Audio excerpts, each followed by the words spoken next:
Despite several setbacks, award season is in full swing with yesterday's history-making Golden Globe nominations. The SAG Award nominations are expected later this morning. And with all the changes surrounding their award shows due to the pandemic, who better to get us on track and simplify things for us than the host of Simplified himself, Mr. Josh McBride. Good morning, Joshy.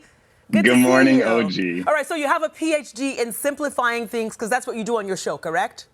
Yeah, it's called Simplified with Josh McBride. We launched it in the beginning of the pandemic. And basically what we do is we take your average topic and we simplify the answers to some of life's most trending questions. So simplifying sleep, how do you get more of that? Simplifying first dates, what's the best practice of going on a first date? Season 2 starts next week. We're starting with simplified love because love is in the air. Valentine's Day is around. I see what you did there, Joshy.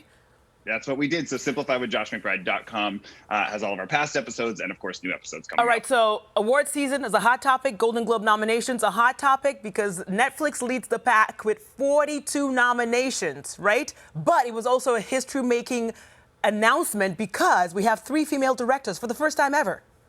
OG, yeah, the 78th annual Golden Globes. Of course, the nominations came out yesterday. They will be on February 28th, making history with 3 females in this Best Director category, which we've never seen before.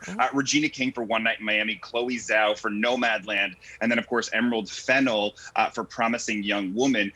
Fun fact, OG, that Regina King is actually became the second Black female director in Globe's history to receive the Best Director nomination. So a really big feat for this category is all women, and then of course for Regina King. I was like, yes, queen, because the queen is a king. All right, so what were some of the other notable nominations, though, from yesterday?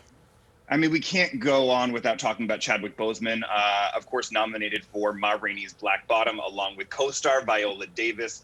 One fan even tweeting, wow, Chadwick Boseman's performance in Ma Rainey's Black Bottom is a stunning grand finale. You know, we learned a lot, OG, from these past award shows and what sort of has changed, especially from the MTV VMAs, the advancement of green screen technology.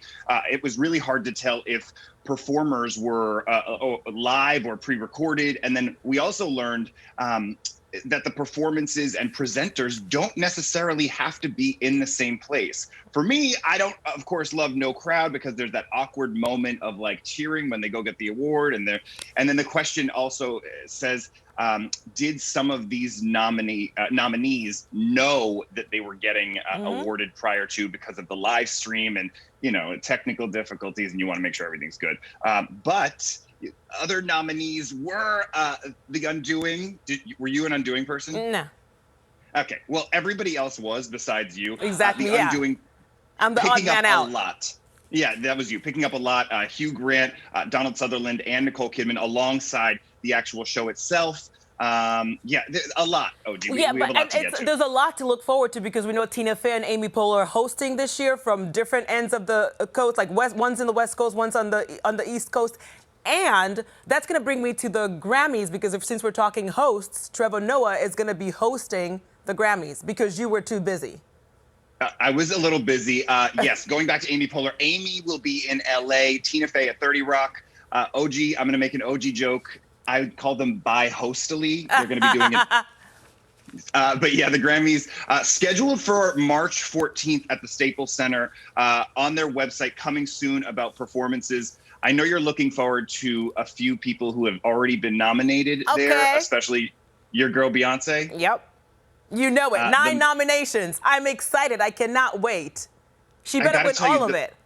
The most nominated female artist in Grammy history with 79 nominations total and 24 wins. That's just thus far this year, up for record of the year.